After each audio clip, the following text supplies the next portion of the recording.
بسم اللہ الرحمن الرحیم۔ تختی نمبر 22 میم ساکین کے قاعدے۔ میم ساکین کے بعد با اور میم کے علاوہ کوئی اور حروف آئے تو میم کو ظاہر کر کے بلا غنہ پڑھیں گے،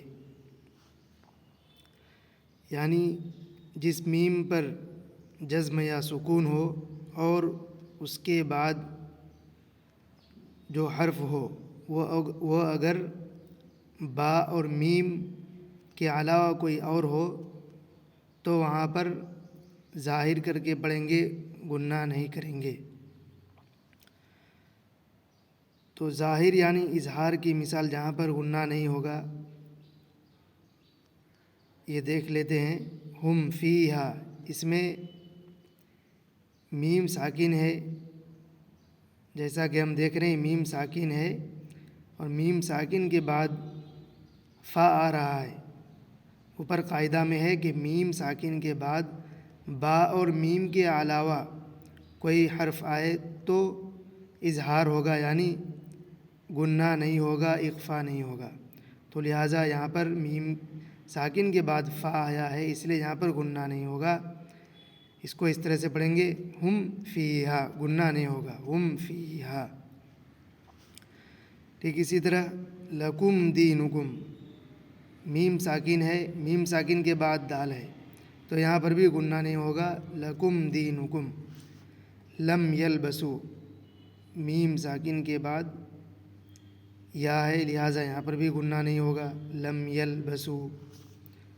ام لم تنذرہم، یہاں پر میم ساکن ہے، میم ساکن کے بعد لام ہے تو غنہ نہیں ہوگا، پھر میم ساکن ہے اور میم ساکن کے بعد تا ہے لہٰذا یہاں پر بھی غنہ نہیں ہوگا، اس لیے اس کو اظہار کر کے پڑھیں گے، بغیر غنہ کے پڑھیں گے، ام لم تنذرہم۔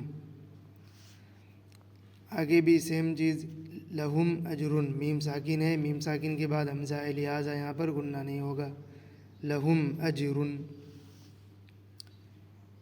اب یہاں پر دیکھتے ہیں ان ربہم بہم، یہاں پر میم ساکن ہے اور میم ساکن کے بعد با ہے لہٰذا میم ساکن کے بعد اگر با آئے تو وہاں پر غنہ ہوگا، لہٰذا اس کو غنہ کر کے پڑھیں گے، ان ربہم بہم ترمیہم بحجارۃ، یہاں پر میم ساکن ہے، میم ساکن کے بعد با آ رہا ہے لہٰذا یہاں پر بھی غنہ ہوگا، ترمیہم بحجارۃ وما ہم بمؤمنین، میم ساکن ہے، میم ساکن کے بعد با ہے لہٰذا یہاں پر بھی غنہ ہوگا، اخفا ہوگا۔ فبشرہم بعذاب، میم ساکن ہے، میم ساکن کے بعد با ہے اس لیے یہاں پر بھی غنہ ہوگا، فبشرہم بعذاب۔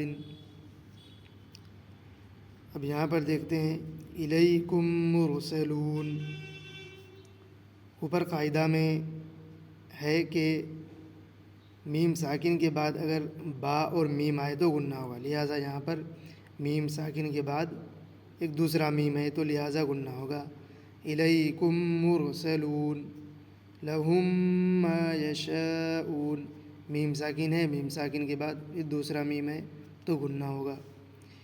فی قلوبہم مرض، میم ساکن ہے، میم ساکن کے بعد دوسرا میم ہے لہٰذا یہاں پر بھی غنہ ہوگا۔ فہم معرضون، میم ساکن ہے، میم ساکن کے بعد دوسرا میم ہے لہٰذا یہاں پر بھی غنہ ہوگا، فہم معرضون۔ بس ایک سمپل سا قاعدہ یاد رکھیں کہ میم ساکن یعنی جس میم پر جزم یا سکون ہو اس کو میم ساکن کہتے ہیں، اور میم ساکن کے بعد اگر با اور میم کے علاوہ کوئی دوسرے حروف آئے تو وہاں پر اخفا نہیں ہوگا، غنہ نہیں ہوگا، اگر میم ساکن کے بعد با اور میم آئے تبھی غنہ ہوگا۔